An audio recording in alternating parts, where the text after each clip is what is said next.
स्वामी विवेकानंद के बाद मोदी ही भारत को विश्व गुरु बना सकते हैं, तस्वीरें गवाह हैं। पीएम मोदी आगे, जापान और ऑस्ट्रेलिया के पीएम पीछे चलते हैं। बाइडेन तो बहुत पीछे हैं। 11 साल में हमारा भारत कितना बदल गया, 2 तस्वीरें आपको पूरी तरह समझा देंगी। जब तस्वीर आपके पास बहुत अच्छी हो तो लिखने को कुछ नहीं होता। एक तस्वीर 1000 शब्दों पर भारी पड़ती है। इस तस्वीर को देखकर हम यही कह सकते हैं कि भारत विश्व गुरु बनने की राह पर निकला नहीं है, बल्कि बन चुका है। इन सीढ़ियों से पीएम मोदी के कदम जैसे जैसे नीचे उतर रहे हैं, वैसे वैसे भारत दुनिया के सामने नई बुलंदियों को छू रहा है। प्रधानमंत्री नरेंद्र मोदी के ठीक बगल में जो माननीय हैं, वो जापान के प्रधानमंत्री फूमियो किशिदा हैं, जो पीएम मोदी से कुछ कहने की कोशिश कर रहे हैं। इनके बुलावे पर ही पीएम मोदी क्वाड की बैठक में हिस्सा लेने जापान के टोक्यो पहुंचे। इसके अलावा इस तस्वीर में वैसे तो सभी बड़े नेता और अधिकारी ही हैं, लेकिन 2 ऐसे नेता हैं जिनके एक इशारे पर दुनिया के बड़े बड़े नेता हांफने लगते हैं। उनमें पहला नाम है अमेरिकी राष्ट्रपति जो बाइडेन का, जो पीएम मोदी से एक सीढ़ी पीछे हैं, और उनके ठीक बगल में ऑस्ट्रेलिया के नवनिर्वाचित प्रधानमंत्री एंथनी अल्बनीज हैं। ये क्वाड सम्मेलन के बाद की ही तस्वीर बताई जा रही है। तस्वीर कब की है, इससे ज्यादा मैटर ये करता है कि भारत के लिए ये तस्वीर कितनी शानदार है।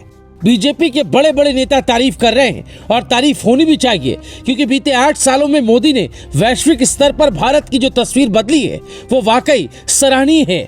जिन लोगों को ये लग रहा था कि अमेरिका को नाराज कर भारत रूस से तेल खरीद रहा है, इसलिए क्वाड की बैठक में ऑस्ट्रेलिया और अमेरिका भारत से सख्ती से पेश आएंगे, वो ये तस्वीरें और गौर से देख लें, क्योंकि मोदी है तो मुमकिन है का नारा भारत में ही नहीं चलता।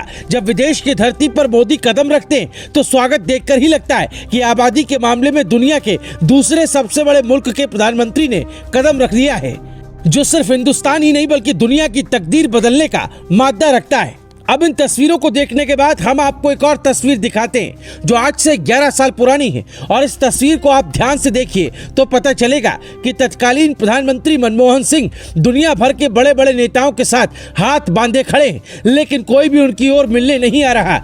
कोई बराक ओबामा से मिलता है तो कोई किसी और से।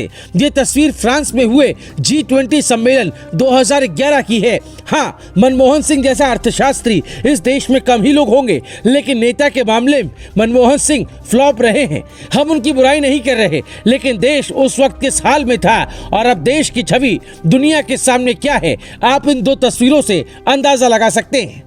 आज हालात ये है कि जनता महंगी चीजें खरीद रही है, लेकिन देश की छवि, सेना की मजबूती, सड़कों का जाल, गरीबों को सरकारी योजनाओं का लाभ और किसान मजदूरों का सम्मान देखकर गदगद है। और लगातार दूसरी बार नरेंद्र मोदी को जनता ने इसीलिए देश की कमान सौंपी है कि हम भले ही थोड़ी महंगी चीजें खरीदने को मजबूर हो, लेकिन जब भारत का कोई भी नागरिक विदेश की धरती पर कदम रखे तो उसे पाकिस्तान जैसी बेइज्जती नहीं, बल्कि अमेरिका जैसी इज्जत चाहिए। और ये सिर्फ मोदी ही दिला सकते हैं, क्योंकि जिस नेता के पीछे दुनिया के बड़े बड़े देश के नेता चलते हो, तो आप समझ लीजिए कि उस नेता की क्या अहमियत होगी।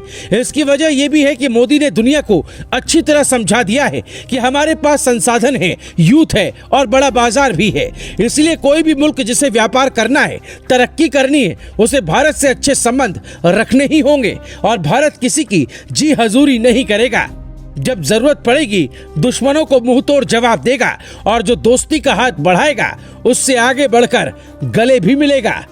Bureau report.